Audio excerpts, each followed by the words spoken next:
जय श्री राम। बहुत ही गूढ़ विषय है जिसके ऊपर आज की वीडियो है। ना जाने कितने ही लोगों ने इसके ऊपर विस्तार से कहा है। वेद पुराणों में इसका बहुत अच्छे से वर्णन है, उपन्यास तक इसके ऊपर लिखे गए हैं। और जैसे कि हमने पहले भी कहा था कि जिस चीज़ को सिर्फ महसूस कर सकते हैं उसको शब्दों में वर्णन करना बहुत मुश्किल है। हमने प्रक्रिया भी बताई है, हमने ध्यान के ऊपर पहले भी 2-3 वीडियो बनाई हुई हैं, परंतु आज अष्टांग योग के रूप में इसका वर्णन करेंगे। तो आज की जो भी वीडियो है वो ध्यान के बारे में है। योग सूत्र जब आप उठाएंगे तो उसमें साफ साफ लिखा हुआ है कि तत्र प्रत्यय यक्तांत ध्यानम, यानी कि भ्रूमध्य या नाभि चक्र या हृदय में जब आप एकाग्रचित्त होकर परमात्मा का निराकार करते हैं, उसमें ज्ञान देखते हैं, उसको ध्यान कहते हैं। और वो प्रवाह एक सा होना चाहिए। जिस प्रकार समुद्र में नदी का प्रवेश होता है, उसी प्रकार इन तीनों प्रदेशों में आपका परमेश्वर से मिलन होता है। ध्यान के समय सच्चिदानंद परमेश्वर के अतिरिक्त अन्य विषय का स्मरण नहीं होना चाहिए, अपितु उसी अंतर्यामी ब्रह्म के आनंदमय में, ज्योतिर्मय और शांतिमय स्वरूप में मग्न हो जाना ही ध्यान है। ध्यान जो है वो हमारे जीवन के साथ प्रतिपल जुड़ा हुआ है। भारतीय संस्कृति में तो ध्यान प्रत्येक क्रिया का पूरक होता था, इसलिए आज भी हमें अपने घर एवं परिवार के बड़े व्यक्ति, कोई बुजुर्ग किसी कार्य को विधिवत जब संपन्न करते हैं तो कहते हैं कि तब सर्वत्र यही वाक्य होता है उनका कि भाई ध्यान से पढ़ना, ध्यान से चलना। ठीक है, तो प्रत्येक कार्य को ध्यान से करना, वो ऐसा कहते हैं। तो आज हम ध्यान शब्द का प्रयोग तो करते हैं, परंतु ध्यान है क्या वो पता नहीं, तो उस ओर किसी का ध्यान ही नहीं गया। लेकिन जीवन के प्रत्येक कार्य के साथ ये शब्द जो है वो जुड़ा हुआ है। इस ध्यान शब्द से हम यह तो जान ही सकते हैं कि ध्यान जीवन का एक बहुत ही महत्वपूर्ण अंग है। ध्यान के बिना जीवन अधूरा है।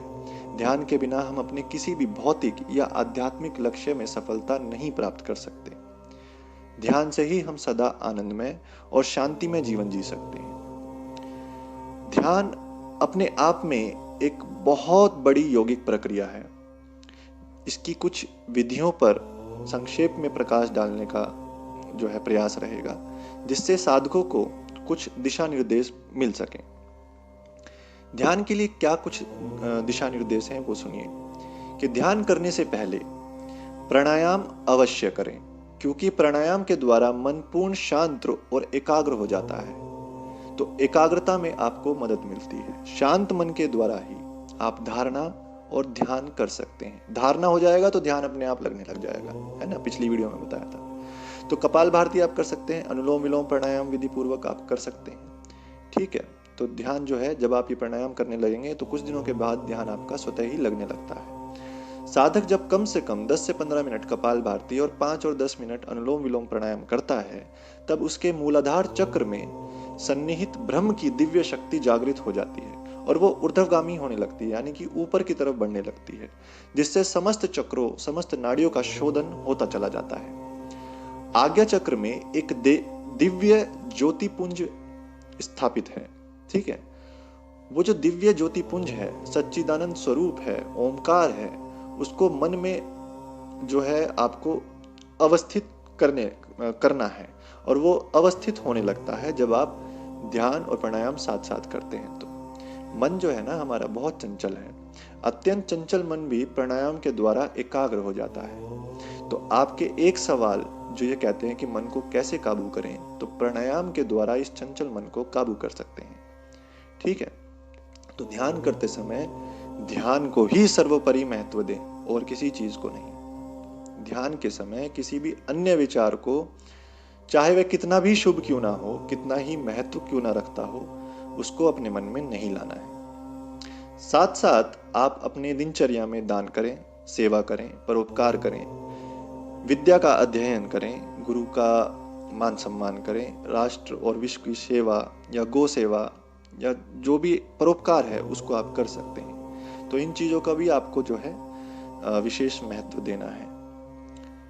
साक्षात्कार का लक्ष्य ईश्वर ही होना चाहिए। जब भी आप ध्यान में बैठते हैं तो आपका केवल एक ही लक्ष्य होना चाहिए, वो है ईश्वर। तो इसलिए ध्यान के समय मन और इंद्रियों को अंतर्मुखी बनाएं तथा ध्यान से पहले प्रतिदिन मन में यही चिंतन अवश्य करें कि मैं प्रकृति, धन, ऐश्वर्य, भूमि, भवन, पुत्र, पोता, भाई, भाभी इस रूप में नहीं हूं। ये सब व्यक्त अव्यक्त सत्व मेरे स्वरूप नहीं है। मैं समस्त जड़ और चेतन बाह्य पदार्थों के बंधन से बहुत परे हूं। ये शरीर भी मेरा स्वरूप नहीं है। मैं शरीर, इंद्रियां और इंद्रियों के विषय से रहित हूं। मैं मन तथा मन के विषय, काम, क्रोध, लोभ, मोह, अहंकार, वासना इस रूप में नहीं हूं। मैं अविद्या, अस्मिता, राग, द्वेष तथा अभिनिवेश रूप से पंच क्लेशों से भी रहित हूं। मैं आनंद में, ज्योतिर्मय, प्रकाश में, शांति में, परम सुख में, त्रिगुणातीत, भावातीत, शुद्ध सत्व हूं। मैं अमृत पुत्र हूं। मैं उसी ब्राह्मी चेतना में अवस्थित हूं। जैसे बूंद समुद्र से आकाश की ओर उठती है, फिर भूमि पर गिरकर नदियों के प्रवाह से होकर दोबारा सागर में ही समाहित हो जाती है, सागर को छोड़कर बूंद रह नहीं सकती। मैं भी उस आनंद के सिंधु परमेश्वर में बूंद से समस्त रूप समुद्र रूप होना चाहता हूं। तो वही विधाता हमें जीवन, प्राण, शक्ति, गति, ओज, शांति, सुख और समस्त भौतिक ऐश्वर्य प्रदान करता है। वही प्रभु मुझे सतत आनंद दे रहा है। प्रभु की शांति एवं परम सुख मुझ पर, सब पर बरस रहा है। एक पल भी वह आनंदमयी मां एवं परम रक्षक पिता मुझे अपने से दूर नहीं करता। मैं सदा प्रभु में हूं और प्रभु सदा मुझ में है। यही भाव होना चाहिए। ठीक है, भगवान अपने आनंद की अजस्त्र वृष्टि कर रहे हैं। यदि हम फिर भी उस आनंद को अनुभव ना करें तो इसमें हमारा ही दोष है। साधक को हमेशा विवेक, वैराग्य के भाव में रहना चाहिए। स्वयं को दृष्टा, स्वयं को साक्षी भाव में अवस्थित रखकर अनासक्त भाव से समस्त शुभ कार्यों को भगवान की सेवा मानकर करना चाहिए। कृतज्ञता होनी चाहिए, अहंकार का त्याग करना चाहिए। जब तक सुख बुद्धि रहेगी तब तक भगवत समर्पण, ईश्वर प्राणिधान नहीं हो सकेगा, और जब तक ईश्वर प्राणिधान नहीं होगा तब तक ध्यान और समाधि तक पहुंचना असंभव है। भगवान ने हमारी आंखें, हमारी नाक, होठ, कान, हृदय, छाती, जितने भी अंग हैं वो सब ओंकार में बनाए हैं। ये जितना ब्रह्मांड है, समस्त ब्रह्मांड, हमारे शरीर, ये सब ओंकार में है। तो साधक ओंकार का जप करता हुआ सर्वव्यापक, सर्वंतर्यामी, सच्चिदानंद ब्रह्म परमेश्वर को ही सर्वत्र अनुभव करता हुआ उसके दिव्य स्वरूप में समाहित होने का प्रयास साधक को करना चाहिए। ओंकार कोई व्यक्ति विशेष नहीं है, कोई आकृति नहीं है, एक दिव्य शक्ति है जो इस संपूर्ण ब्रह्मांड का संचालन कर रही है। जैसे हमारे शरीर में ये आत्मा दिखाई नहीं देती, फिर भी ये शरीर जो भी कुछ करता है इसी आत्मा के अस्तित्व से ही कर पाता है। ठीक उसी प्रकार ये ब्रह्मांड जो है, ये ओंकार में दिव्य शक्ति इस ब्रह्मांड में हमें दिखाई नहीं देती आंखों से, पर इस ब्रह्मांड में जो भी कुछ होता है वो इस ओंकार, इस ब्रह्म से ही शुरू होता है। ठीक है, ये पर ब्रह्म है। तो करना क्या है साधकों को कि सांस और प्रश्वास पर मन को एकाग्र करके प्राण के साथ ओंकार की उपासना करनी है। देखिए, हमारी सभी इंद्रियों में दोष है। हमारी आंखों की बात करो तो शुभ अशुभ दोनों प्रकार से देखती हैं। कान की बात करो, अच्छा बुरा दोनों सुनती है। नाक भी गंध और दुर्गंध दोनों ही तरह को सूंघती है।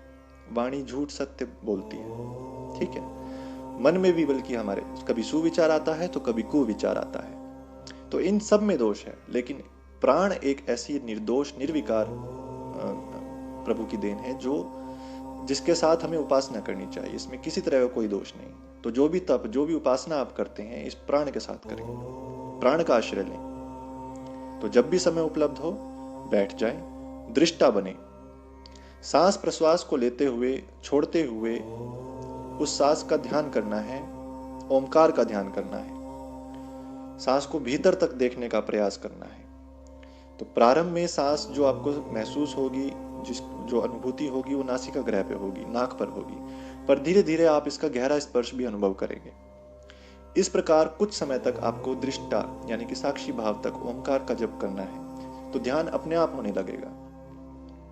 सहज योग जानते होंगे आप क्या होता है, नहीं पता तो हम बता देते हैं। जो अभी हमने व्याख्या करी है वही सहज योग है। ठीक है, ध्यान करते करते साधक जो है सच्चिदानंद स्वरूप ब्रह्म के उसमें खो जाता है। समाधि का अनुभव अनुपम दिव्य आनंद उसको प्राप्त हो जाता है। साधक को सोते समय भी इस प्रकार ध्यान करते हुए सोना चाहिए। ऐसा करने से निद्रा भी योगमयी हो जाती है और साधक का संपूर्ण जीवन योगमय होने लगता है। तो इस प्रकार प्रत्येक मुमुक्षु को प्रतिदिन कम से कम 1 घंटा जप, 1 घंटा ध्यान या उपासना अवश्य करनी चाहिए। 1 घंटा समय आप अपने लिए नहीं निकाल सकते तो फिर जीवन आपने नहीं जिया। तो ऐसा करने पर इसी जन्म में संपूर्ण दुखों की समाप्ति, परमपिता परमेश्वर की प्राप्ति, उनकी अनुभूति हो सकती है। ये सदा स्मरण रखना चाहिए कि जीवन का मुख्य लक्ष्य आत्म साक्षात्कार या प्रभु प्राप्ति है, इसके अलावा और कुछ नहीं। शेष सभी कार्य और सभी लक्ष्य गौण हैं, यूजलेस हैं। तो ये था ध्यान के बारे में विस्तार पूर्वक वर्णन। अब आखिर में हमारा आता है समाधि। समाधि के ऊपर हमने वीडियो बना दी है और बहुत अच्छे से हमने उसको समझाया है। उसका लिंक जो है वीडियो का हमने डिस्क्रिप्शन में दे दिया है। समाधि में कैसा अनुभव होता है ये भी हमने उस वीडियो में बताया है। तो अगर आप उस वीडियो को ध्यान से सुनेंगे तो आपको समाधि का स्वतः ही पता चल जाएगा कि वो समाधि क्या होती है। तो हमने अष्टांग योग यानी कि 8 अंगों के बारे में संपूर्ण रूप से बता दिया है। जो व्यक्ति इन 8 अंगों का प्रयोग अपने जीवन में करता है वो अष्टांग योग पर सिद्धि प्राप्त कर लेता है, वो अष्टांग योग पर परिपूर्ण हो जाता है। और जैसे ही अष्टांग योग पर वो परिपूर्ण हो जाता है, उन पर अपना आधिपत्य प्राप्त कर लेता है, तब उसके जीवन में क्या बदलाव आते हैं, उसके साथ क्या घटित होता है, ये इसके ऊपर एक अलग से वीडियो बनाएंगे और उसी पर कार्य भी चल रहा है। जय श्री राम।